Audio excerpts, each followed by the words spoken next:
Olá pessoal! Hoje nós vamos falar das 5 maiores vantagens de você casar dentro de uma igreja. Geralmente, quando os noivos escolhem casar na igreja, é porque eles têm a vontade de estar ali perante Deus, perante o padre ou o pastor, enfim. Além da parte religiosa de casar na igreja, existem vantagens reais que só uma igreja pode proporcionar. E é isso que a gente vai ver hoje. Vamos lá?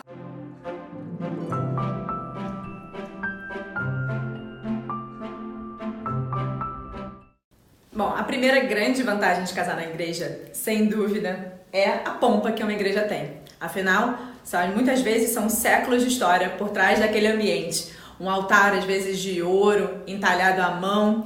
Enfim, todas aquelas particularidades que tornam a igreja tão especial e muitas vezes históricas, tombadas e por aí vai.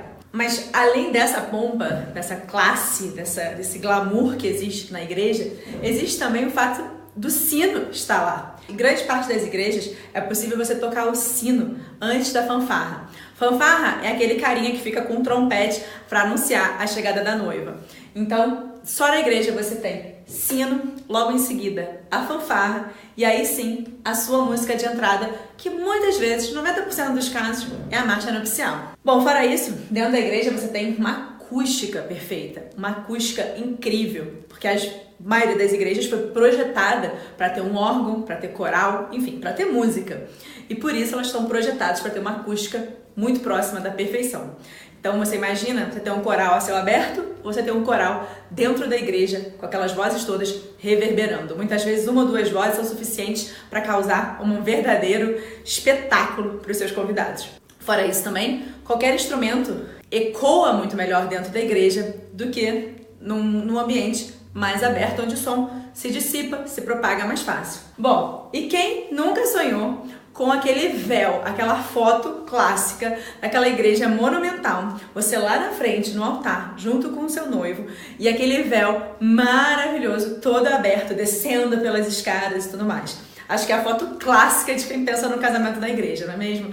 Então, essa foto do véu, realmente, na igreja, é um espetáculo e só lá a gente consegue fazer esse ambiente todo, com esse contraste geralmente mais escuro das igrejas, com o chão que geralmente é madeira ou aquele tapete vermelho bem clássico, com aquele véu branquinho, rendado, enfim, bem poderoso, esticadinho ali no chão. Uma outra vantagem de casar na igreja é que na maioria das vezes as igrejas têm mais lugares para os seus convidados sentar. É claro que existem os casos das capelas, que são capelinhas pequenas, que cabem aí 80, 100 pessoas sentadas. Mas 80, 100 pessoas geralmente ainda é mais do que as pessoas que a gente coloca sentadas numa cerimônia no jardim. E numa igreja tradicional, onde você tem aí diversos 10, 12, 15 bancos de cada lado, você consegue quase sempre sentar e acomodar todos os seus convidados. E outra coisa fabulosa que existe nas igrejas é a porta. Mas a porta, claro, a porta, aquele momento da entrada da noiva, a porta geralmente fica aberta durante todo o cortejo. Os padrinhos passam, os pais passam, o noivo passa, as daminhas passam. Depois da chegada das daminhas no altar, nós fechamos as portas e daí sim vem a entrada da noiva. E aí, essa abertura de portas na igreja, com esse suspense do sino, mais a fanfarra, tudo isso junto faz um espetáculo que realmente é muito difícil de ser reproduzido em qualquer outro lugar. É possível, claro, você alugar aí uma outra porta e colocar no jardim e tal, mas convenhamos, a porta aqui na igreja é aquela que mais causa impacto, expectativa e ansiedade nos convidados. No próximo vídeo, nós vamos falar dos lados negativos de se casar na igreja. Porque como tudo na vida, existe o lado bom e o lado nem tão bom assim. Vamos agora ver os pontos não tão positivos assim de se casar na igreja. Que fique claro que eles não estão aqui numa ordem do que é mais grave porque é menos grave, tá? Estão totalmente de forma aleatória aqui. Bom, o primeiro ponto que eu quero salientar é o padre. O padre geralmente é o padre daquela igreja. Claro, se você tem um padre amigo, um padre da família, um padre que você já conhece, mas quer casar numa outra igreja, é possível levar esse padre daquela outra igreja que você já está acostumado, que já conhece, da sua família, entre aspas, para a nova igreja que você quer casar. Não tem problema nenhum nisso. Nesse ponto, é bacana. Mas, se você não tem esse padre da família, você acaba tendo que escolher um outro padre. E as cerimônias com padre ou com pastor, geralmente, são cerimônias não tão moderninhas, não tão leves. Eles têm todo esse ritual ali para seguir, né? E nem sempre as pessoas ficam ali muito atentas ao que o padre está falando, até porque a gente cai no segundo inconveniente aí de casar na igreja, que é a acústica. Muitas igrejas têm uma acústica pro microfone do padre não tão vantajosa assim. Eles começam a falar e o som fica ecoando, ou às vezes o microfone não tem tão boa qualidade, enfim. Quantas vezes você não foi a uma missa e mal conseguia escutar o que o padre estava falando? Ou quantas vezes você não foi a um casamento e ficou ali, às vezes mexendo no celular, ou meio irritado, meio entediado, porque o padre está falando e você não está conseguindo entender 100% do que ele diz? Pois é, a acústica das igrejas, nesse sentido, não é tão bacana. Em compensação, para a música, ela fica perfeita. Outro lado que não é tão positivo assim nas igrejas é o fato de você ter mais de uma noiva. Ou seja, as igrejas às vezes agendam mais de um casamento no mesmo dia. Fique atento aqui para alguns pontos que eu vou falar a seguir sobre essa questão de ter mais de uma noiva. Existem várias observações que você precisa estar muito atenta. O mais importante delas é que evitar casar numa igreja que tenha noiva atrás de noiva a cada hora. Ou seja, uma marcada para as 5, outra para as 6, outra para as 7, outra para as 8. A chance disso tudo virar um grande caos. Se você é das 8 só casar às 9h30, 10 horas, há uma grande chance de ter um atraso aí gigantesco. E você só casar bem depois e com isso você perder tempo de festa, que é uma das coisas que as noivas mais têm medo e menos querem no dia do seu casamento. Que geralmente as igrejas, por serem muito longas, terem altares muito grandes, precisam de uma quantidade de flores muito maior do que numa cerimônia no jardim. Claro, nós estamos comparando aqui uma cerimônia no jardim modesta. Existem decorações absolutamente estonteantes hoje em dia. Nós não estamos falando dessas estruturas, montar um grande altar no jardim. Mas, teoricamente, casar no jardim, colocar algumas flores no caminho. O caminho do jardim geralmente tem aí 10, 12, 15 metros, enquanto aqui na igreja, muitas vezes, se for uma igreja grande, esse caminho se prolonga aí para às vezes até 20 metros, ou seja, você tem muito mais flores e você tem um caminho inteiro de flores, do início ao fim, encarece muito mais numa igreja. Claro, você pode ter aí intercalando banco sim e banco não, para poder diminuir um pouquinho o custo, mas ainda assim, o custo do altar, mais a porta, mais a nave, tudo isso acaba encarecendo. Fora que a iluminação das igrejas geralmente não está voltada para decoração de casamento, né? Ela tem a iluminação dela normal. E para você poder iluminar as flores, iluminar o altar, fazer com que as flores sobressaiam, aliás, você não gastou tanto dinheiro em flor para elas ficarem lá apagadas, para isso você já tem que investir em iluminação decorativa. Então também é mais um custo que você tem na igreja, enquanto, claro, numa cerimônia ao ar livre, o seu custo com iluminação é zero, afinal você vai casar provavelmente durante o dia. Outro ponto, que eu acho que é o pior deles aqui, sem dúvida, é o deslocamento dos seus convidados da igreja até a festa. Ou seja, ao invés das pessoas irem direto para o jardim, para o lugar da recepção, onde vai ter a cerimônia antes, não. Os seus convidados vão ter que ir para a igreja, depois sair da igreja, procurar uma vaga na igreja, daí sair da igreja, enfim, ir para casa de festa e aí sim começar a festa. Isso acaba aí, às vezes, atrasando um pouquinho a festa.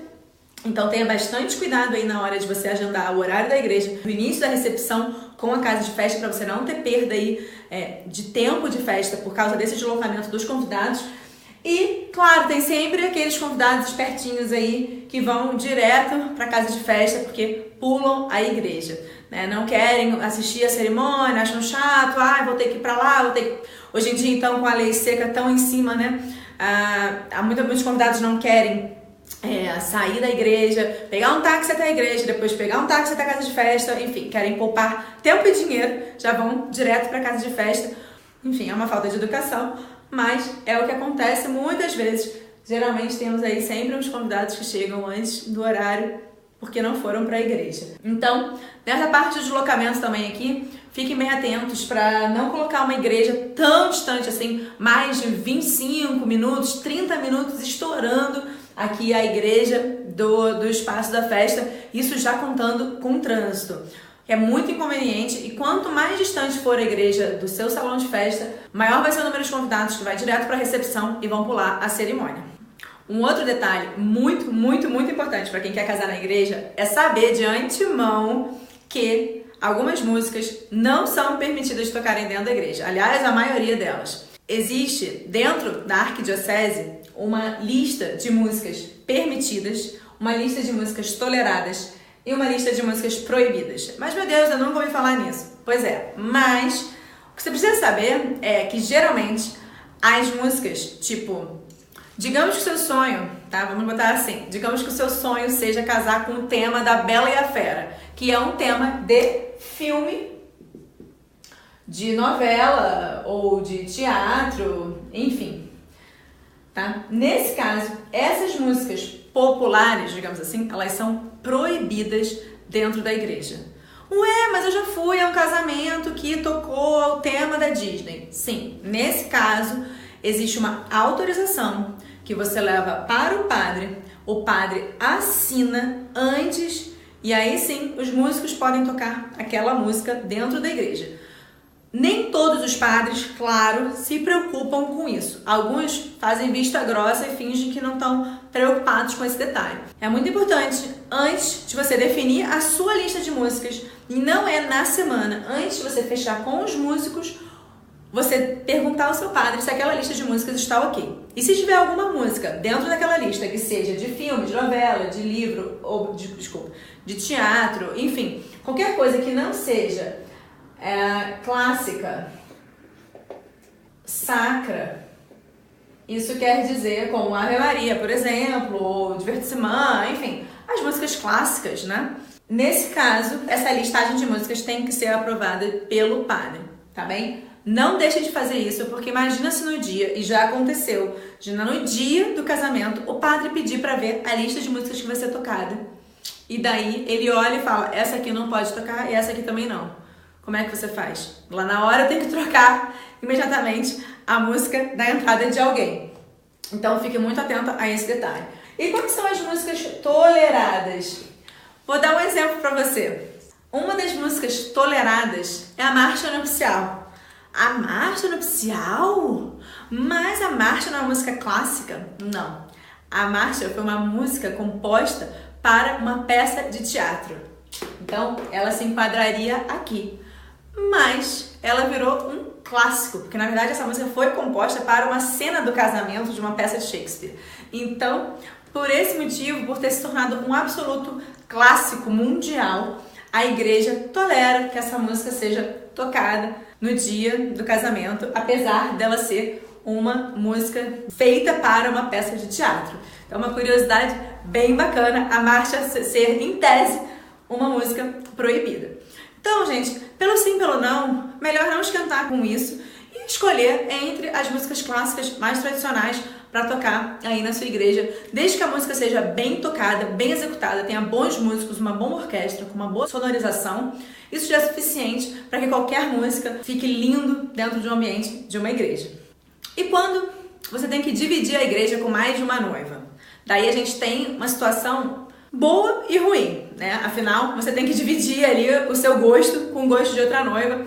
Mas, por padrão, quase todas as noivas querem a cerimônia branca. E a chance de você ter uma outra noiva dividindo a igreja com você, que queira uma cerimônia vermelha, colorida, rosa-choque, é muito pequena. E se a igreja que você está fechando, se você se apaixonou por uma igreja que tem mais de uma noiva no mesmo dia, aguarde um pouco até fechar suas flores. Para você não ter que, depois de já fechado, negociado, paga aquele valor, chega uma outra noiva e ela acha aquele valor muito alto, ela não quer aquela decoração, enfim. O melhor é que você escolha uma igreja que tenha noivas agendadas de 2 em 2 horas. Essa coisa de noiva agendada de hora em hora, gente, tem uma às 17, tem outra às 18, tem outra às 19, tem outra às 20. Se a noiva das 17 atrasar meia hora, começa o efeito dominó, porque nem sempre o padre que está celebrando aquele casamento é o mesmo padre de todas. Digamos que ela leve o padre da família. Ah, aquele padre super fofinho que vai falar pra caramba. E aí a cerimônia dela, ao invés de ser encurtada só para meia hora, para a próxima noiva conseguir entrar no horário, já vai aí para 45 minutos. Pronto. Já passou 15 minutos do horário da noiva seguinte, até ter a saída, até todo mundo da igreja sair, os seus convidados entrarem. né? E daí sim, os padrinhos, por mais que já estejam organizados na sacristia ou do lado de fora, todos os seus músicos se posicionarem, porque muitas vezes os músicos de uma cerimônia para outra são diferentes. Enfim, tudo isso acaba atrasando pelo menos mais aí meia hora, porque meia hora numa organização de cerimônia passa voando. Então, vamos lá. Priorize uma igreja que tenha aí de 2 em 2 horas, tá? Se não for possível, se a sua igreja for dessas que marca às 17, às 18, às 19 e às 20, por favor, tentem pelo menos conseguir que todas essas noivas contratem a mesma música, ou seja, a mesma orquestra, ou pelo menos 3 delas, a maioria delas, né? Contratem a mesma orquestra e, claro, as mesmas flores.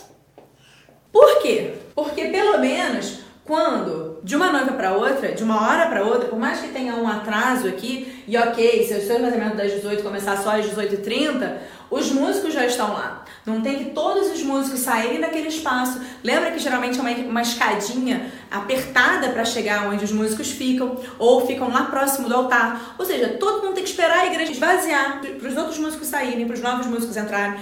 Enfim, gente, a logística não é assim, saiu um músico, entrou outro. Não, tem que plugar os equipamentos, tem que organizar, botar as partituras, posicionar o microfone. São milhões de micro detalhes. O cerimonial tem que conversar com os músicos, o padre tem que chegar, o cerimonial tem que conversar com o padre.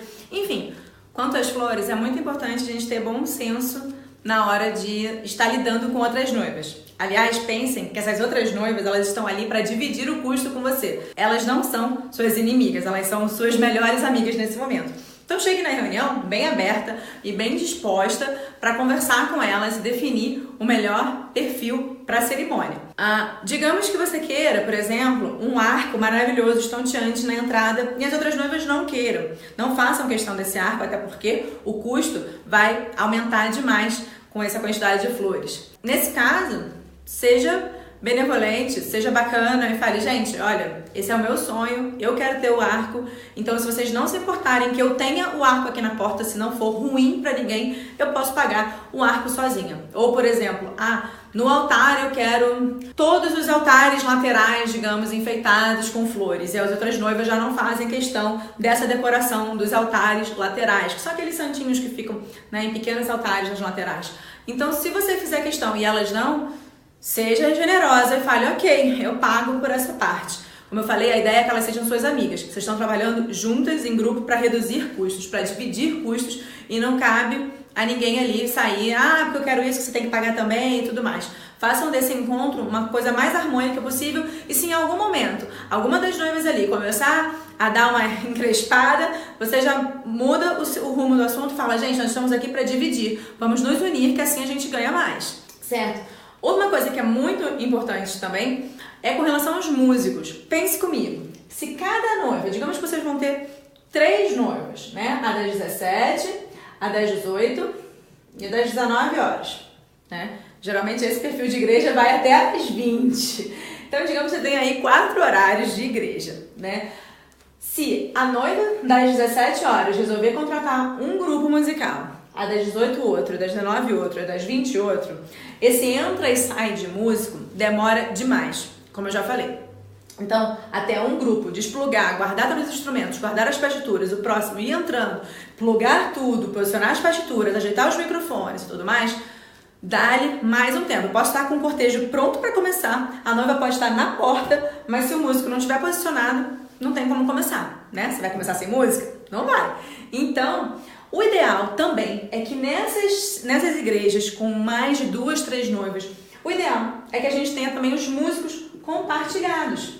Ou seja, negociem aí um valor bem atrativo, esse mesmo grupo, essa mesma orquestra fazer essa música para todas as noivas. Se uma delas achar caro, ou enfim, se eles não negociarem um desconto bacana, né, e daí vocês têm que pegar vários orçamentos para poder ver quem é que vai atender melhor a questão de orçamento e qualidade para vocês, o ideal é que vocês negociem um desconto bem bacana para que os mesmos músicos estejam aqui fazendo 4 casamentos, ou seja, para eles é ótimo e para vocês também, que vocês vão ganhar um desconto daqueles músicos E ao mesmo tempo vocês não vão ter mais esse ponto aí para se preocupar. Você no dia não vai se preocupar com isso, mas isso pode sim atrasar e bastante o seu cerimonial. Se o grupo que for sair e entrar não forem grupos muito acostumados a fazer isso, mesmo que eles sejam super profissionais, ainda assim existe um tempo para que tudo isso aconteça. Tá certo? Então, os músicos aqui, gente, faz muito sentido vocês dividirem os custos. Um outro ponto que eu acho que é muito interessante de falar. Sim, é claro que se vai ter uma fanfarra ou se vai ter, digamos, mais um trompetista no seu, se o seu vai entrar uma flauta, se na outra vai sair a flauta, enfim, esse tipo de detalhe não tem problema. Isso aí vocês podem negociar dentro do próprio grupo. O importante é que seja o mesmo e de repente um profissional vai entrar, vai tocar a flauta naquele casamento, vai embora e no próximo já vai entrar um outro. Um músico só às vezes entra ou sai, dependendo. Digamos que você quer um coral. Ok, a base já tá ali. Chega o coral pro seu casamento, eles fazem coisa, a outra noiva não quer coral, beleza, o coral vai embora. Um outro cenário que pode acontecer no seu casamento é na praia. E quantas e quantas e quantas noivas não sonham com esse casamento perfeito à beira-mar. Realmente é um cenário incrível de fazer suspirar. Cenas de filme, não é mesmo? Bom, e na praia a gente tem também alguns aspectos negativos. Lamento informar. O primeiro deles é que nem toda areia você pode chegar lá e casar. Geralmente só nas praias particulares. Digamos que você vai casar dentro do hotel e o hotel tem aquela praia ali particular, meio que reservada para os hóspedes. Então, geralmente nessa praia é possível você fazer o seu casamento. Mas se você quiser casar, por exemplo, na praia de Copacabana, infelizmente não é possível. Mesmo que seja uma praia dentro de um forte, ainda assim é bom você ter uma autorização. E esse procedimento de autorização muda de estado para estado. Então tenha em mente que isso não é assim tão fácil, tão simples, senão a gente via casamento acontecendo na praia todo dia, não é? Se o seu sonho realmente é casar na areia, pé na areia, tenha em mente que essa autorização é necessária.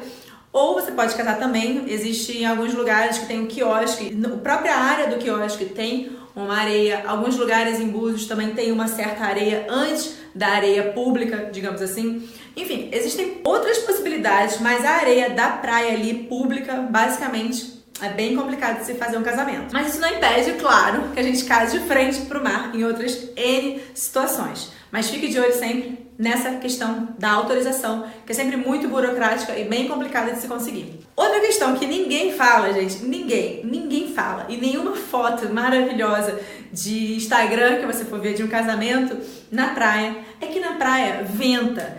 E venta muito na praia. Todos os casamentos que eu fiz na praia, todos sem exceção, era uma ventania sem fim.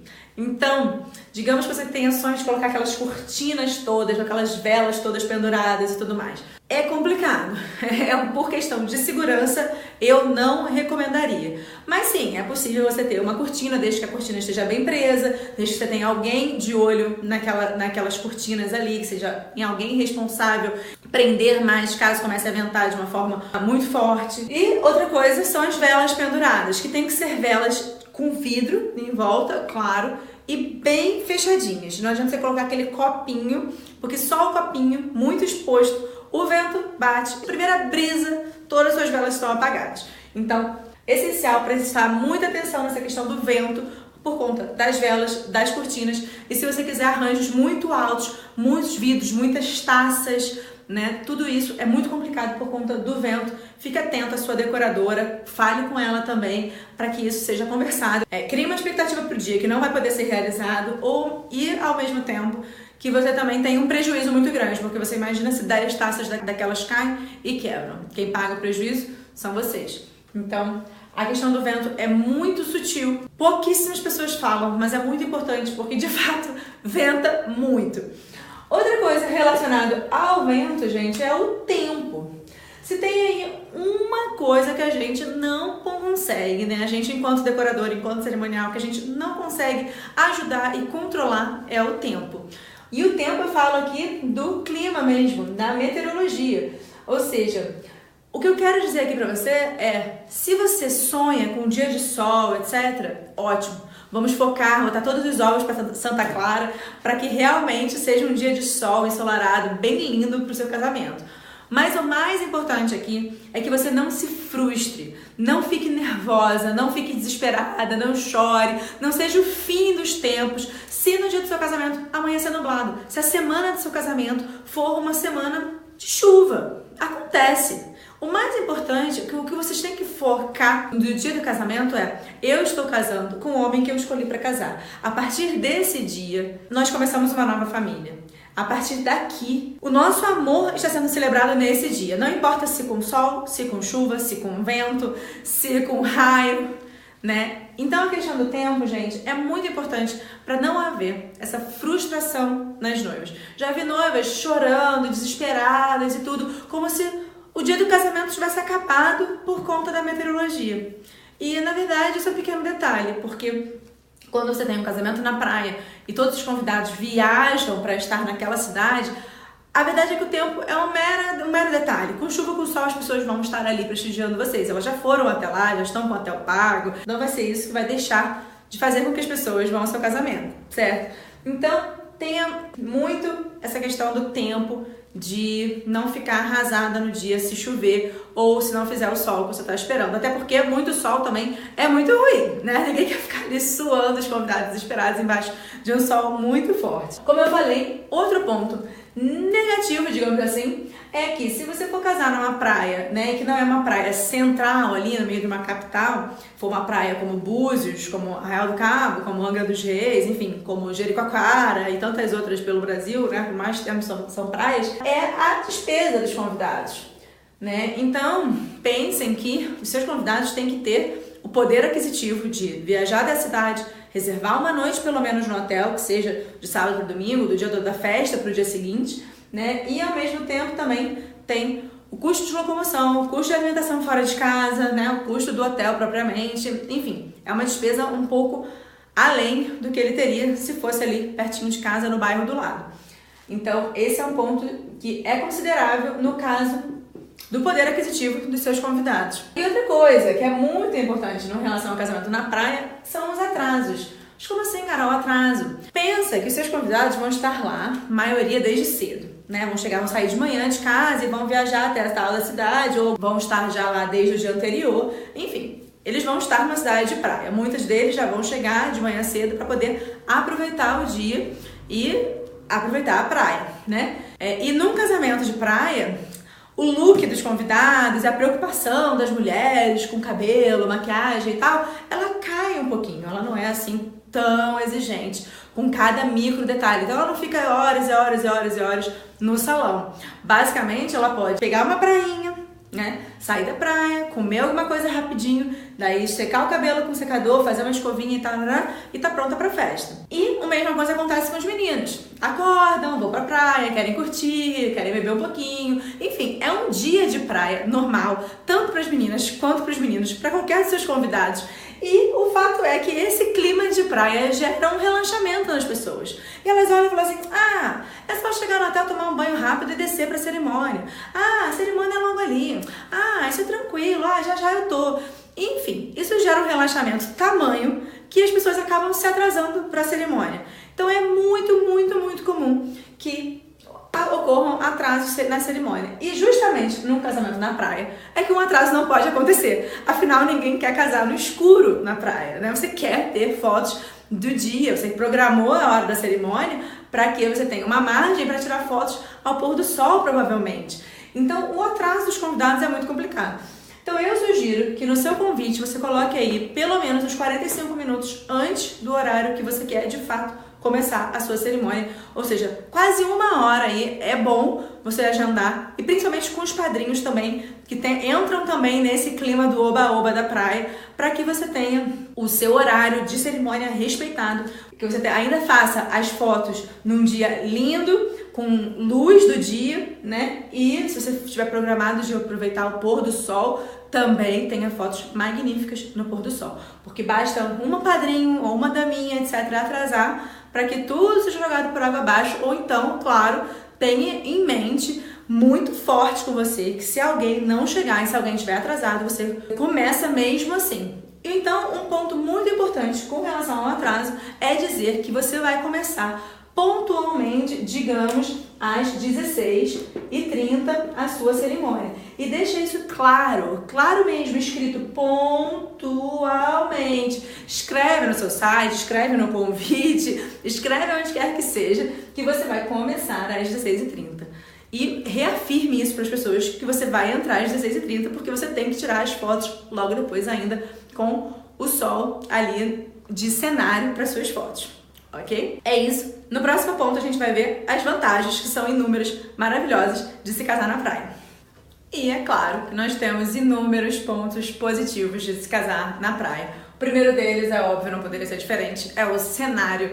E sem dúvida você vai escolher um lugar que você tenha ou uma vista panorâmica da praia, ou que você case bem ali na beirinha da areia, ou até mesmo na areia. O cenário dispensa comentários, porque casar na praia é uma coisa maravilhosa. E junto de casar na praia ser uma coisa maravilhosa, nós temos a flexibilidade que casar na praia proporciona para todo mundo. Proporciona para você, noiva, que vai estar casando da forma que você quiser. Ah, Carol, mas se eu quiser fazer que o meu vestido seja todo pomposo, como se eu fosse casar num hotel 5 estrelas, não tem problema. Você é a noiva escolhe como ela quer casar em qualquer lugar que ela queira. Eu já tive, por exemplo, uma noiva que casou com um vestido absolutamente pomposo, como se ela fosse casar, digamos, no Copacabana Palace às 10 da noite, todo de cristais, armado e tudo, de salto alto, fino. Era esse o sonho dela, mas o noivo queria casar na praia, ela abriu mão para casar na praia, mas em compensação, ela quis se vestir do jeito que era o sonho dela, o perfil dela. Se o seu perfil é o perfil de noiva clássico, como é que você vai chegar no dia do seu casamento só porque você está casando na praia, descalça, hippie e de pena na cabeça e tudo mais? Não faz o menor sentido. Então você tem que respeitar quem você é, o que você gosta, o estilo de vestido que você ama e que você sonha para colocar aquele dia, independente se você vai casar na praia, no campo, na igreja ou qualquer lugar. Certo? Esse é o primeiro ponto. E essa flexibilidade aqui de casar na praia serve também para o seu noivo, que não precisa necessariamente estar ali de terno, aqueles trajes mais formais, né? A praia dá essa liberdade da noiva estar descalço, da noiva estar de rasteirinha, do noivo tá mais despojado, de roupa caqui, enfim. E ao mesmo tempo também os padrinhos também estão liberados aí para você definir um perfil de roupa mais levinho, as daminhas e os próprios convidados se sentem mais à vontade, com menos formalidade. Outra coisa que é bem interessante num casamento na praia é que você gasta menos com decoração. E por muitos motivos. O primeiro deles é porque geralmente você vai fechar um lugar, uma pousada, um hotel e tudo mais, e alguns desses hotéis já têm móveis incluídos, né? Então, por ele já ter móveis, você já está pagando a pousada, necessariamente você já tem esses móveis que você pode usar na sua festa, na sua decoração. Então, as mesas viram mesas de convidados, já tem cadeiras, enfim, já tem sofás, já tem mesinhas. O seu custo com o mobiliário, que geralmente é altíssimo em qualquer evento, já está embutido ali dentro do aluguel da sua pousada ou do seu hotel. Então, esse custo já é eliminado de cara. Outro custo, também é bastante comum, é com a parte do gerador, que também muitas das pousadas já têm um gerador incluído. Se elas não têm, para os hóspedes, geralmente já incluem isso para a estrutura do evento. Outra coisa que é bem relevante na questão do custo da decoração é que um casamento na praia, você não precisa de tanta pompa. O seu cenário está ali. Geralmente a pousada já é um lugar bonito, o mobiliário já é um mobiliário rústico, interessante, bacana, bonito, e você não precisa gastar tanto assim para aquele lugar se tornar bonito. É diferente você pegar um salão branco e ter que transformá-lo num lugar agradável, intimista e acolhedor para os seus convidados. A praia, a pousada e os móveis, geralmente de madeira, já trazem essa informalidade e esse aconchego da madeira e às vezes uma choupana, um quiosque, né, de piaçava, enfim, esses detalhes praianos que já trazem consigo uma decoração embutida. Então a verdade é que se você colocar algumas flores em cima da mesa, uma mesa de doce com arranjo e tudo mais, qualquer coisa fica bonito dentro de um ambiente já decorado, de uma pousada ou na beira da praia ali de forma mais informal. Você não tem aquela tanta pompa de transformar um salão, pegar um lugar de um hotel, uma casa de festa vazia, um espaço mais frio e transformar aquele lugar, porque aquele lugar já está ambientado para ser um lugar gostoso para os seus hóspedes, geralmente, não é mesmo?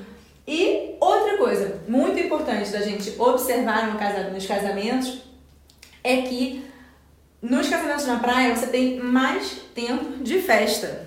O que isso quer dizer, cara? Como assim mais tempo de festa? Claro que sim. Primeiro que geralmente os buffets que fazem casamentos em locais praianos já colocam 1 ou 2 horas a mais de serviço para aquele tipo de evento. Em Búzios isso já é muito normal. Os buffets de Búzios já oferecem para os noivos, ao invés de 5 horas de festa, oferecem 7 horas de festa.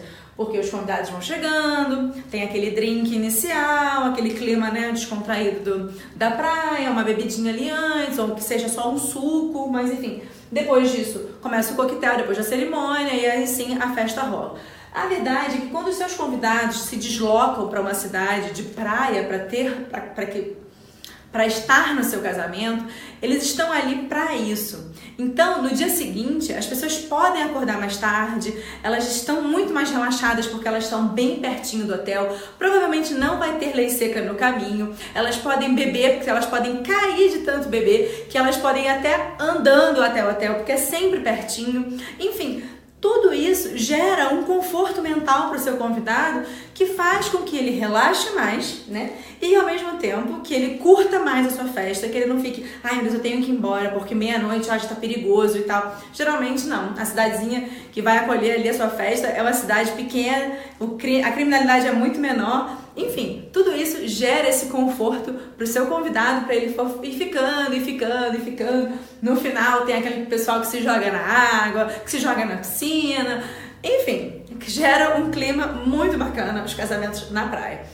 Outra coisa muito interessante é que nos casamentos da praia você pode fazer uma programação. Como assim? Se seus padrinhos, por exemplo, seus pais, seus padrinhos e alguns convidados que vêm de fora do país ou de outra cidade ou estado que estão indo para o seu casamento, eles podem chegar, por exemplo, na sexta-feira e aí na sexta à noite você fazer, não convidar pagando, né? Mas convidar as pessoas, vamos nos reunir no bar tal, ou no jantar no lugar X, enfim. Você já pode fazer uma programação aqui na sexta à noite. Por favor, nada muito pesado, nada de ir pra boate, nada de dançar até o dia amanhecer. Enfim, coisas leves, só para reunir as pessoas de manhã.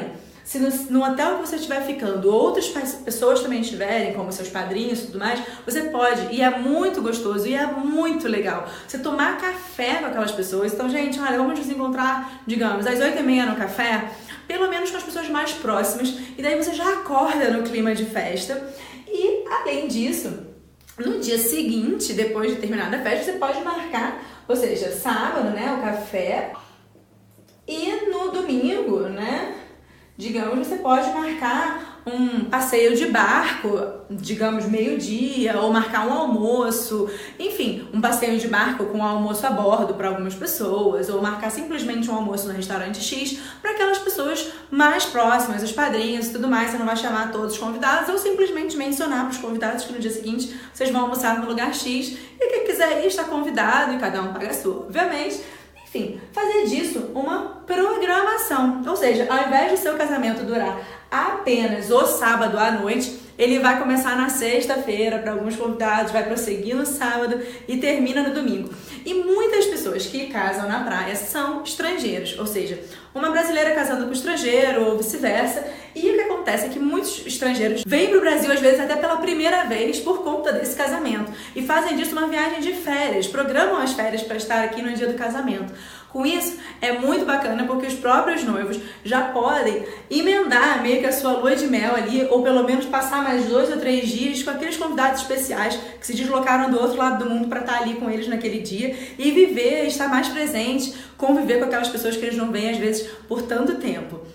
Então, as vantagens de casar na praia é realmente essa flexibilidade, essa informalidade, esse clima mais tranquilo, mais relaxado. Isso é muito bacana.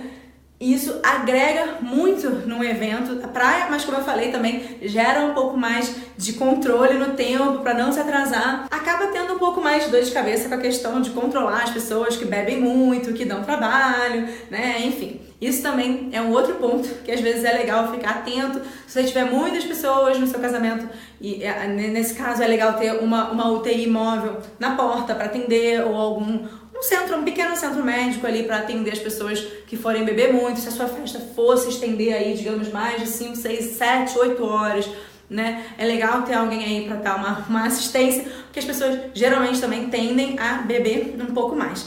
É isso. Essas foram as dicas de casar na praia. Eu espero que vocês tenham gostado muito. Dê um like aqui nesse vídeo, se inscreve aqui no canal, porque a gente está só começando com muito conteúdo. Eu sou Carol Souza Lima, cerimonialista e decoradora, e há 10 anos eu trabalho organizando casamentos perfeitos. Fique aqui no canal, aproveite as nossas dicas exclusivas, dicas de quem entende do assunto, porque já organizou mais de 300 eventos ao longo desses últimos 10 anos. Tchau, tchau! Até o próximo!